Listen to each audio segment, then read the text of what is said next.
What's up, everybody? Berg's here to make you fall in love with all things physical therapy. And in today's video, we interview Elise. Hi, my name's Elise. I'm on faculty at a physical therapy program, an entry-level DPT program, and my specialty area is pediatrics, and I'm involved on the admissions team.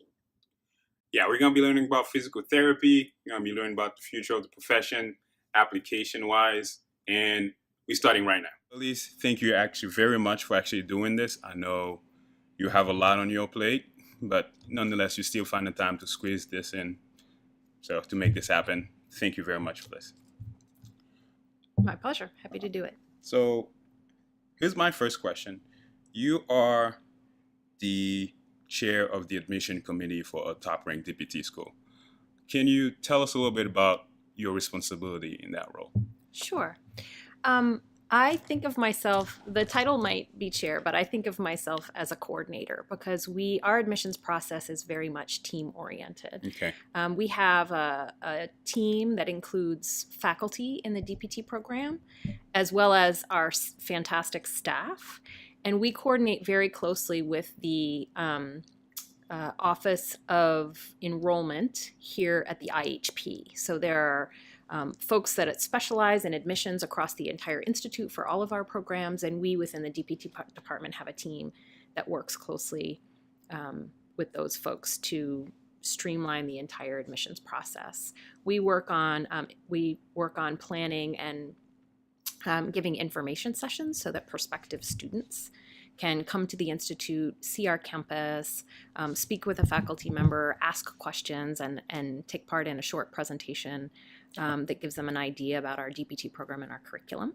Oh, so that's when I came to the info session, is that part of those are the info sessions. Okay. And we do usually at least one of those per semester, so a spring, a summer, and one or two information sessions in the fall. And so part of our job as an admissions committee is to plan and implement those sessions and make sure that we're reaching out to students who are interested in our program and helping them learn more about the institute and the DPT program. Good.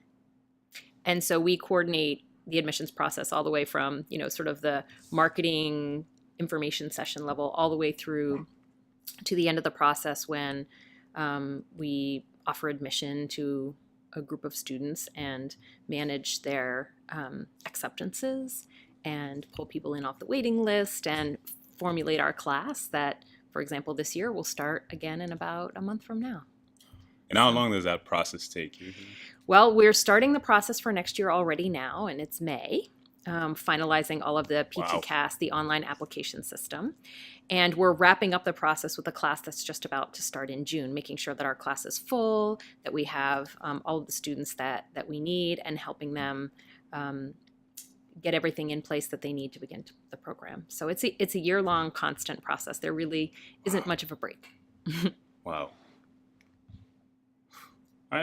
It's actually pretty good to get some perspective, because as pre-PT, when I was applying, you just send your application and just cross your fingers you get an interview. But just to get a little bit of perspective on what's going on behind the scene is just pretty good. So we can all agree that DPT program plays a huge role in the future of the profession, because the committee is handpicking future physical therapists. What some of the qualities you think future PTs can bring to the profession in order to move things ahead in the future for the better? Mm-hmm. Well, first and foremost, we need folks who are academically qualified and who are interested in the kind of science that underlies physical therapy. We have prerequisite courses that are required for admission, so successful completion of those prerequisite courses helps us make judgments and anticipate and be confident that the folks who come in will be qualified. So they have to have taken, coursework to show an interest and preparation. Does it really matter where you take? It doesn't matter where you take the courses, as long as the school is accredited, right? Yep. As long as the school is accredited, it doesn't matter to us if the courses are taken at a community college or if the courses are taken at Harvard. Okay.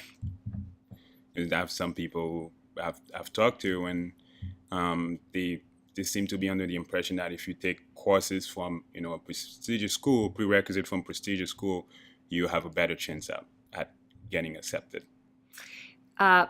For our institute, I would recommend taking the prerequisites from an accredited institution. Okay.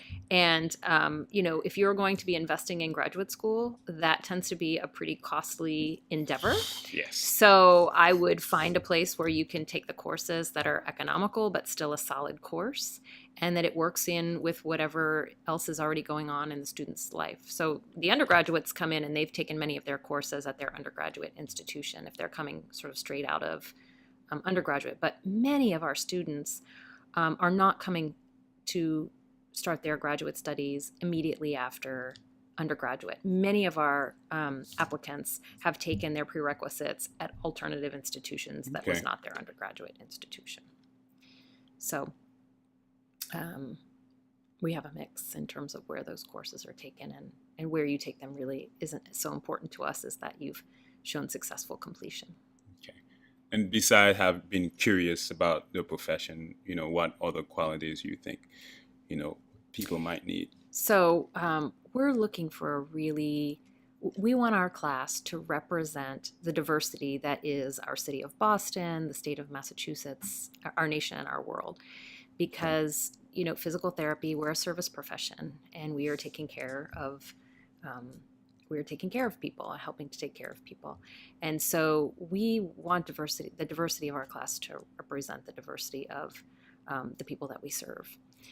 So to that end, we're not looking for any one particular kind of student. We're looking for a richness and a diversity of life experiences, a diversity of backgrounds. We certainly want our students to be academically qualified, but we're also interested in leadership experiences that they've had, or other life experiences in service and in other kinds of service activities, community service, and those kinds of things. In terms of sort of their personal qualities, we want people who are committed to being lifelong learners, because that's part of being a healthcare professional. Healthcare is always changing. Healthcare is always changing. So to that end, they need to be flexible. They need to be open-minded. They need to be culturally competent, or at least ready to build that sort of cultural competence through the experiences that will help them have. They need to be good critical thinkers. So not just someone who's going to say, here, do this with this particular patient, but someone who's really going to think critically about what needs to be done with the patient. And they need to be, able to take a patient-centered approach. So every patient is an individual. There are no cookie cutters and no protocols and no recipes that fit for everyone. And having some background in research, we want our practice in physical therapy to be based on research evidence. Okay. And so, students coming in who have an understanding of sort of the research element of that's another wonderful, quality that they can bring to their graduate education. Yeah. So I maybe didn't hit on all of them, but those are some of the ones that come to mind as I first start to think. All right. And of course, a good training is, actually important in order to move the profession forward. So speaking of training, I'm curious about this. Who decide what gets included into a DPT training, specifically to a student physical therapy training? Is it like a huge convention where you guys go and then sit at a round table and decide? So there is an accrediting agency called CAPTE, CAPTE. And I should be able to tell you exactly what that stands for, but you can Google it. Okay. And it's an accrediting agency that, on a voluntary basis, programs can be reviewed by these accrediting agencies. Okay. Those reviews tend to happen every 10 years. And we were just reviewed a couple of years ago. So we do what's called a self-study, which means we sort of evaluate our own program. We answer questions and basically present them with a portfolio. And a committee of people that have been selected based on their expertise in education and physical therapy come and do a site visit for several days. They meet with faculty, they meet with students, they evaluate our portfolio, and they make recommendations to us for how to make our program better and help us meet their standards and their okay. So there's a standard that you have to follow. So there are standards. And then after you get to that standard, then you can sprinkle your own style, I guess. I was going to say, yes. I mean, there are certain standards and things that need to be included, But the way that we go about doing that, there's some flexibility and there are differences across programs and how they sort of meet those standards. All right. So there's some checks and balances in the system. Okay. Because there's a lot of, some program are more neuro-based, some program are more ortho-based, so it varies across the spectrum. And some programs are, I've actually recently learned about this, there are programs that are online. It's called a hybrid program. For the entry-level degree? Yes.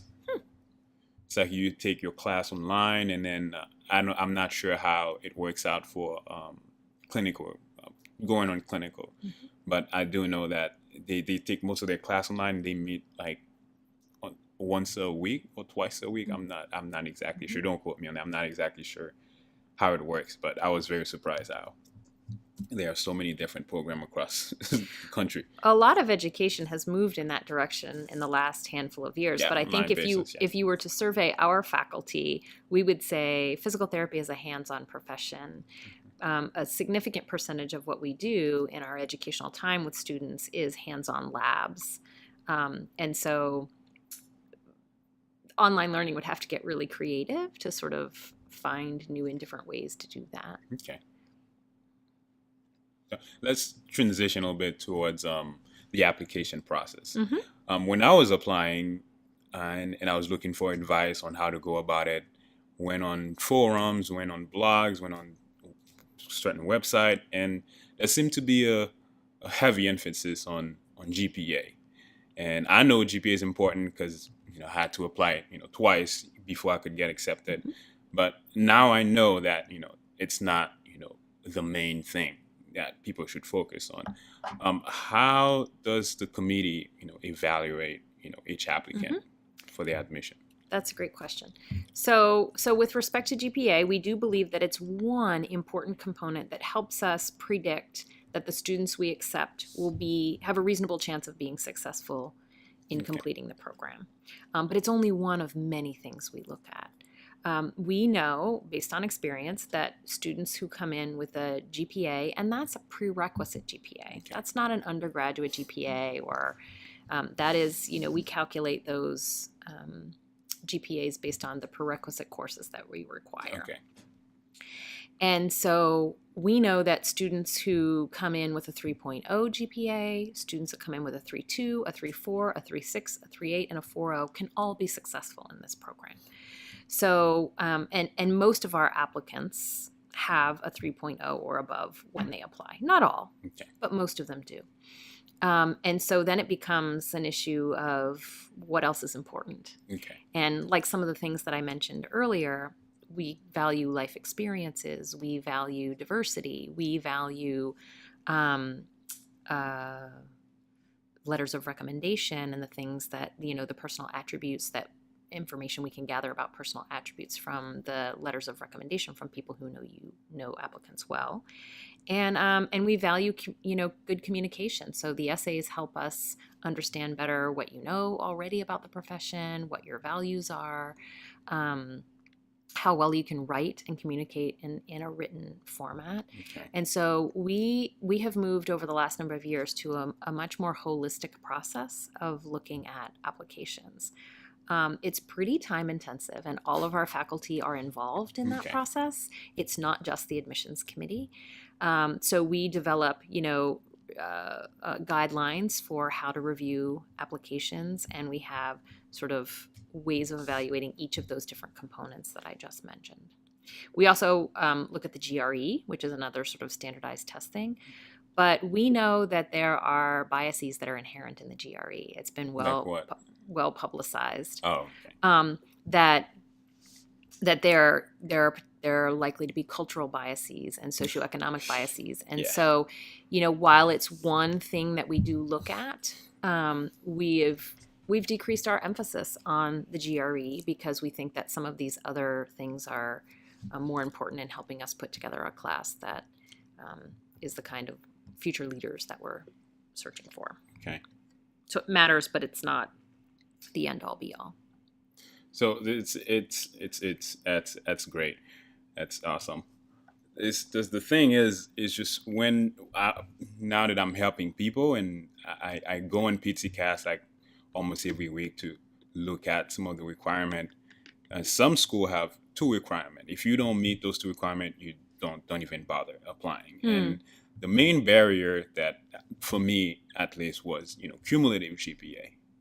And if you do not have above a 3.0, don't bother applying to Hmm. those schools because you're just gonna waste your money. Mm-hmm. So is my question is, what advice do you have for people who sort of find a passion for PT later in life or very late in college, but don't necessarily have the average cumulative GPA of a Mm-hmm. admitted student? Mm-hmm.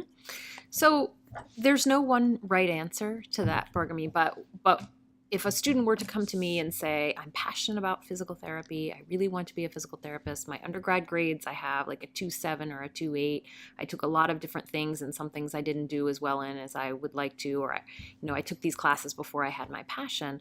I would say, get out and work in the field. Find a position where you can be. It doesn't even necessarily have to be in physical therapy, but somewhere in the healthcare arena. Gather some life experiences and find an economical way to take the prerequisite courses that are required for applying to programs, and do as well as you can in those courses. And in that case, the undergraduate GPA really is not going to be a barrier to that person being successful. That's that's good. Mm-hmm. I mean, I have some people who, I love how you said, gather some life experiences. Some people that, I've talked to and they seem to be, really focused on just school. I have some people have told me that, they're considering, going to, getting a master's in something else before applying to PT school. And that's like, that's a really expensive route. I was just going to say that's a way to gather life experience. And I'm sure that, we certainly have applicants who have master's degrees in other fields. But you're right, that's an expensive route. So I think equally valuable is gathering life experiences in other ways that may also allow you to save money and work, but also be gaining insight and gaining maturity, and give you a chance to take those prerequisites and focus on maybe 2 courses at a time instead of in an undergraduate Yeah, situation where you're taking many courses at the same that's time. good. Some people try to rush the process. I don't think it should be rushed really, because it's not only you have to do observation hours, but you also have to take classes, and on top of that, you're working full time. It's a lot. Yeah. Quite a few of our students do not come. I would say about a third of our students in any given class come sort of straight out of the undergraduate experience. A third of our students are maybe 1 or 2 years out. They've done something for a year or two. Okay. And then another sort of third, or maybe a fourth or a third of our students are sort of career changers or life changers who've been, who are older students who've had more life experiences. Maybe they've been accountants. Maybe they've gone to law school. Maybe they've done a variety of different, gone abroad and done service overseas. And that's one of the elements of diversity that we really value. We want that in our class, because those people who have been out in the real world provide real world experiences Yeah, for they bring those who perspective. haven't. And those people Bring who've been perspective in the studying and classroom. really remember how to study and take 5 classes at a time bring that ability to sort of help those folks who haven't studied in a while remember how to do that. So our students tell us that they really value having that aspect of diversity Yeah. in any given class. Because I love our classes. It's You very, do agree? Does that fit yeah, with it's what it's you? exactly how our classes is. It's a group of young people, well, not even older than 23, which I don't even understand. And then we have mothers, you have fathers, you have newly father, Yeah. and you have people like me who's like sort of like in the middle, In the middle. just figuring out that they want PT. Mhm. That's good. So you can get a sense for Yes, how that helps the learning process and. totally. Mhm. And this transition to really completely unrelated to the application process. You are a mother. You are a healthcare provider. Well, yes, you are a healthcare provider. You're Mhm. still practicing, I do. and you teach. and you run, you're part of the running crew for the admission process. How do you manage all of this? Because I know I'm in graduate school, and I feel like I don't have the time, but you have, more responsibilities than I do. And how do you fit all of that into your Yeah. schedule? Don't always exercise as much as I would like to. Okay. I just got a standing desk, so now I'm going to be standing up instead Oh, of sitting down. okay. Is But it on your office? it's in my Okay, office. good. Yeah, it just arrived last week. It's always a challenge. That work-life balance is always a challenge. But becoming a mother actually helped me become more efficient, because instead of having the choice to stay at work until 9 o'clock if I needed to get my work done, that's not an option anymore. So I think sometimes, having multiple responsibilities that are things that are important to you, like school Yeah. and work and family or a child or a spouse, can help you sort of keep perspective and balance and help you be more efficient with your time. So instead of fretting for an endless number of hours about a task that needs to get done, you can say, or I can say, I have 2 hours to get this done. Yeah. Wherever I am at 2 hours, that's where I stop. And it helps sort of keep focused and keep That's good. keep efficiency going. Good. Try to take that into, try to practice that for myself. And you say you don't run anymore. What do you do for fun besides? Well, working is not always fun, but Sometimes it is, and sometimes it's not. I enjoy hiking and baking, cooking with my daughter. nice. I do yoga whenever I can. Whenever you can. And just spend time outside with family and friends. Most of the year we can get out here in Boston and enjoy. Sometimes with more clothes. Sometimes, That's true. uh, I mean, the weather is not exactly being compliant this week, but hey, we'll see. the trees are turning green, so Yeah. spring is coming. Yeah. You're not a fan? Are you a fan of sports? I like to go to a Red Sox game, but Okay. I'm more excited about the hot dogs and the beer than I am about the actual game itself. Okay. I'll be honest. And Yeah. we watch the Patriots on Sunday afternoons if there's a big game. So I would say I'm not an aficionado the way some people here in Boston are, but being a transplant, I definitely get into the spirit of Okay. sports that lives here. Okay. That's nice. Are you? Oh my goodness, yes. You're a huge sports fan.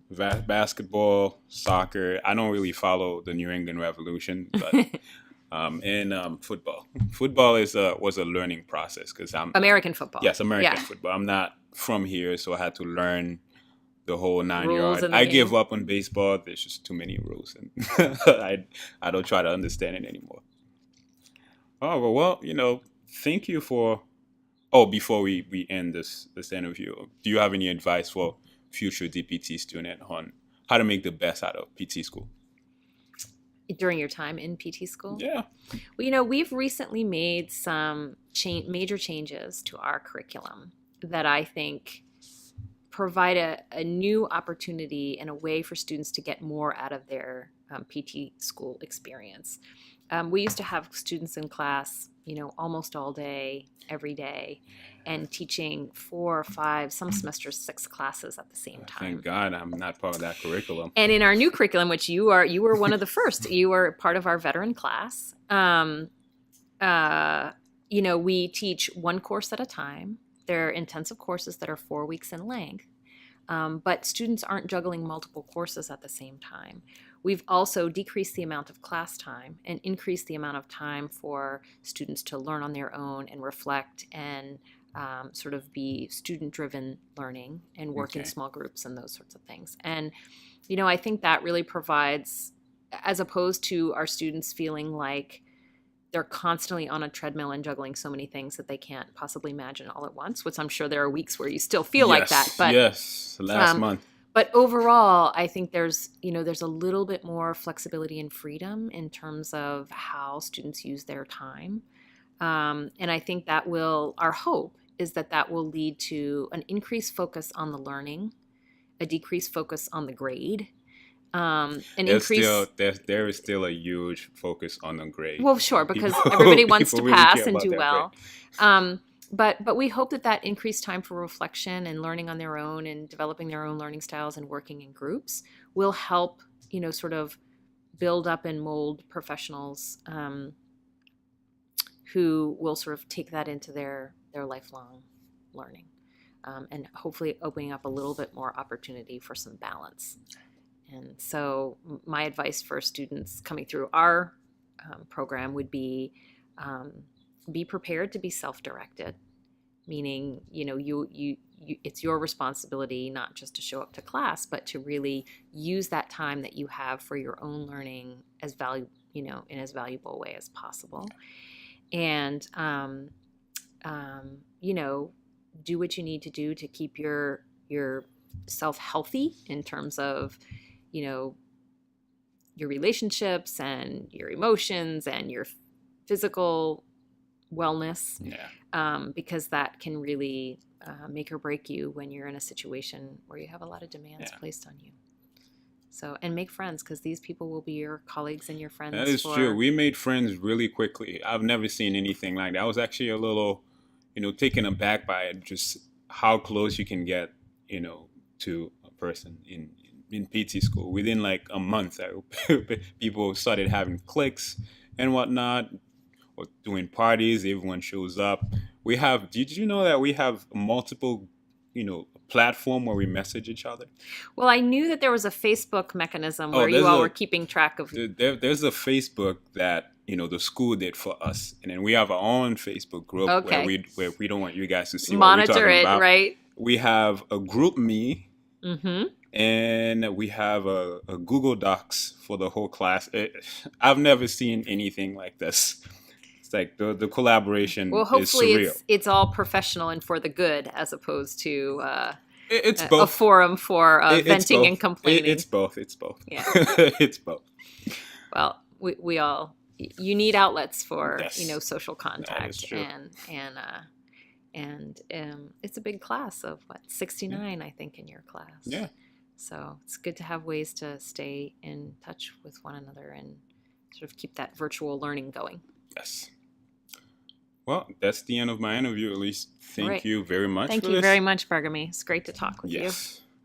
And we wish good luck to we do. future applicants for physical therapy.